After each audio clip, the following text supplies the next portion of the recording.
은혜 갚은 꿩 이야기.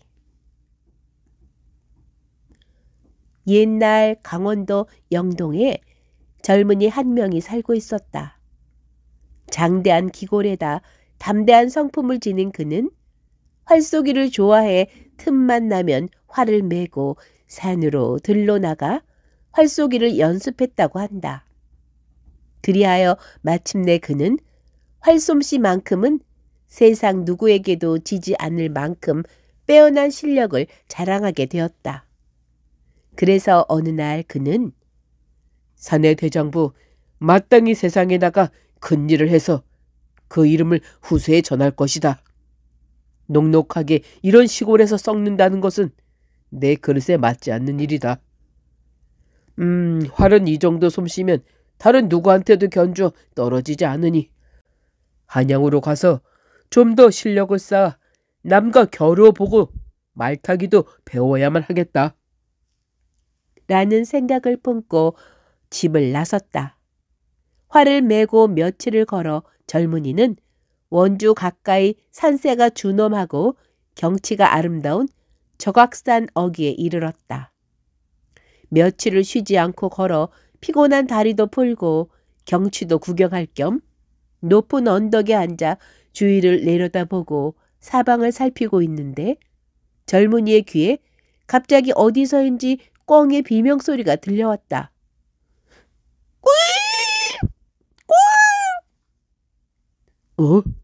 무슨 짐승이 꿩을 잡아먹으려는가? 소리는 바로 언덕 아래의 큰 나무 근처에서 들려오고 있었다. 젊은이는 소리가 들려오는 곳으로 가보았다. 나무 아래로 가보니 정말로 커다란 뱀이 꿩을 잡아먹으려고 하던 참이었다. 뱀에게 잡힌 꿩은 살려달라는 듯 구슬프게 비명을 지르고 있었다. 비록 동물세계의 일이라고는 하나 강한 짐승에게 약한 짐승이 먹히는 것을 보자 그의 가슴은 의분으로 끓어올랐다. 그는 바로 활에 화살을 재어 뱀을 겨냥하고 쏘았다. 백발백중을 자랑하는 그의 활솜씨에 화살이 뱀의 허리를 뚫고 나가는 바람에 뱀은 물고 있던 꿩을 놓아줄 수밖에 없었다. 화살 덕분에 살아나게 된 꿩은 감사하다는 듯이 그의 머리 위를 한번 빙 돌고 어디론가 날아갔다. 젊은이는 그제야 마음이 퍽 통쾌해져서 활을 어깨에 메고 다시 걷기 시작했다. 산을 넘고 골짜기를 건너 길을 재촉하는데 걷다 보니 어느새 해는 서산에 기울어 황혼이 내리고 있었다. 그는 주막이라도 찾아 쉬려고 부지런히 걸었으나 아무리 가도 길가에 주막은커녕 인가조차 보이지도 않는 것이었다. 그러는 동안에 날은 아주 저물어서 하늘에는 별이 반짝이기 시작했다. 그는 초조한 마음을 달래며 걸음을 빨리 재촉해 계속 걸었으나 주막도 인가도 보이지 않고 밤은 점점 깊어갈 뿐이었다. 배도 고팠지만 그보다 어디든 잘 곳을 찾아야 할 터인데 가도 산뿐이요 사람의 그림자는 어디에도 보이지 않았다. 할 수 없구나. 오늘 밤은 나무 밑이나 풀숲에서 새고 가는 수밖에. 이렇게 생각하면서 그는 몸을 눕힐 만한 적당한 나무 아래를 찾았다. 그때 언뜻 보니 멀리 떨어진 곳에서 꺼질 듯 말 듯 희미하게 반짝이는 작은 불빛이 보이는 게 아닌가? 저기 인가가 있구나. 당이로다. 아유. 하고 그는 좋아하면서 피곤한 다리를 바삐 움직여 그 불빛을 향해 달려갔다. 그래서 한참 만에 그곳에 도착해 보니 과연 거기에는 커다란 기와집이 한 채 서 있었다. 그는 정신없이 달려오느라 얼굴에 맺힌 땀을 씻어내리며 대문을 두드렸다. 조금 있으니 안에서 인기척이 나고 누군가 등불을 들고 나와 문을 여는데 아주 예쁜 여자였다.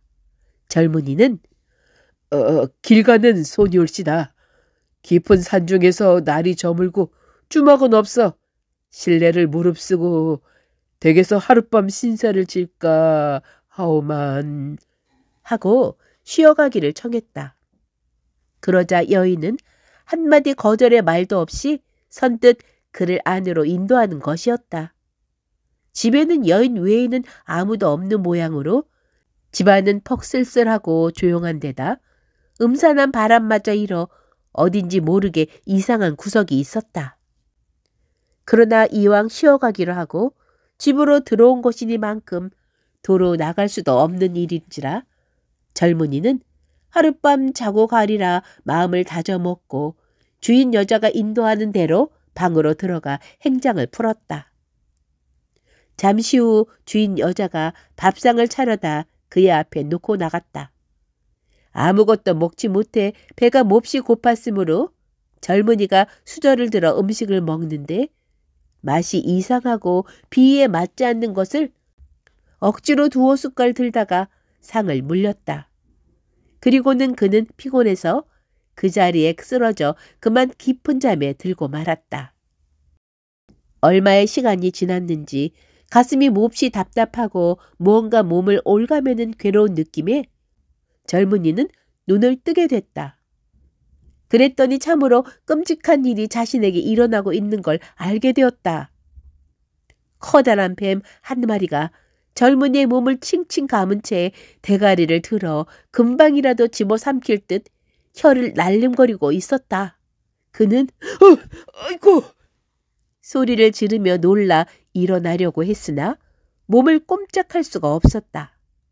뱀은 그를 내려다보며 나는 너를 기다리고 있었다. 나는 오늘 낮에 네가 활로 죽인 뱀의 아내이다. 네가 내 남편을 죽인 이상 나는 너를 죽여 원수를 갚지 않을 수 없게 되었다. 하는 것이었다. 그는 비로소 이 집의 젊은 여자가 낮에 활로 쏘아 죽인 뱀의 아내의 화신이었던 사실을 알고 더욱 놀랐다. 그리하여 이제는 꼼짝없이 죽는구나 하는 생각에 기가 막혀 아무 말도 못하고 있었는데 뱀이 말하기를 나도 공연히 사람을 죽이고 싶어서 이러는 것은 아니다. 그러나 네가 내 남편을 죽인 이상 나도 그 원수를 갚지 않을 수 없다.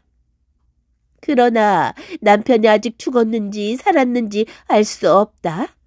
이 산 위에 빈절이 하나 있는데 오늘 새벽 안으로 그 절의 종소리가 3번 나면 남편은 아직 목숨이 살아있는 것이요. 그렇지 아니하면 아주 죽은 것이니 새벽까진 기다려주마. 하는 것이었다. 대체 빈 절에서 무슨 수로 종이 울린단 말인가. 나는 꼼짝없이 죽었구나.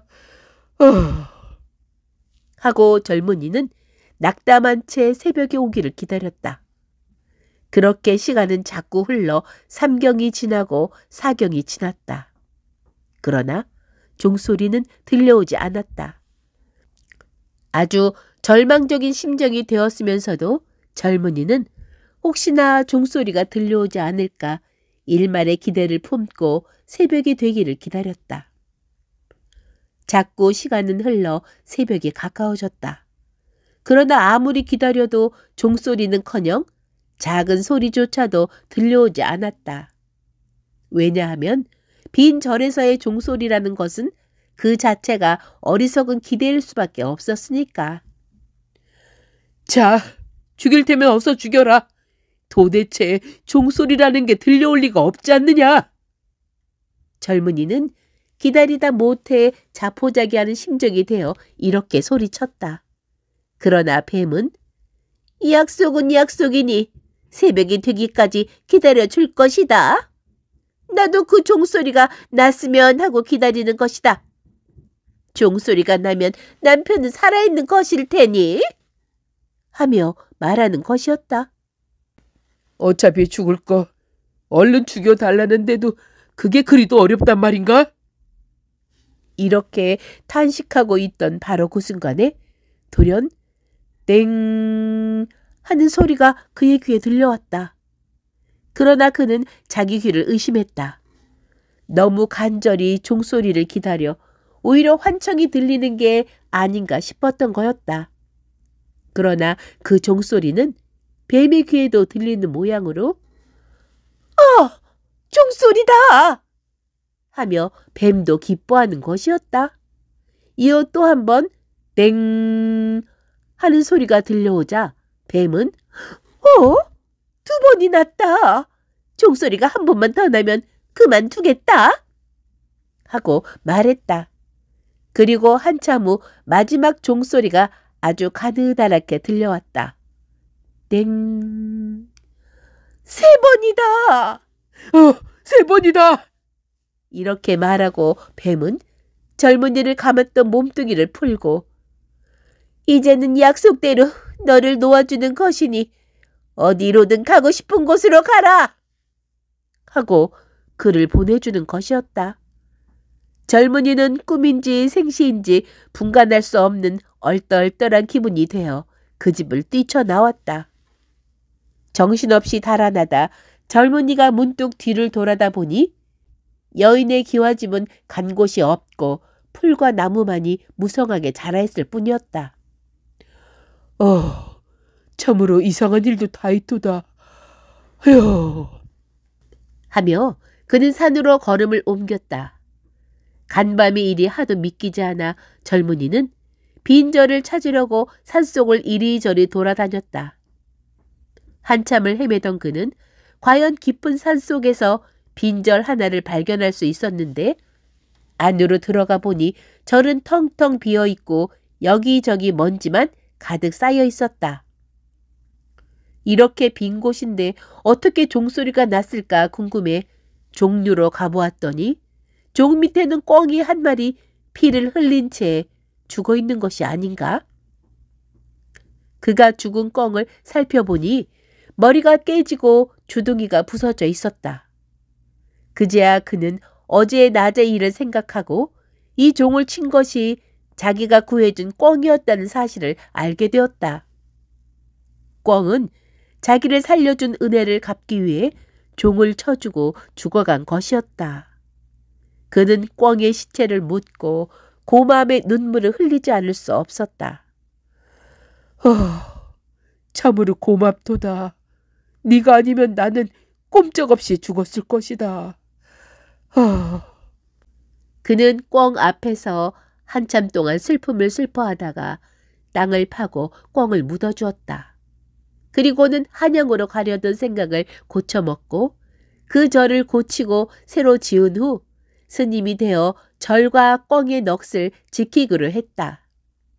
그 절이 지금까지도 치악산에 있는 상원사라고 하며 그로부터 저각이라고 불리던 산을 치자를 새로 붙여 치악산이라고 부르게 된 것이라고 한다.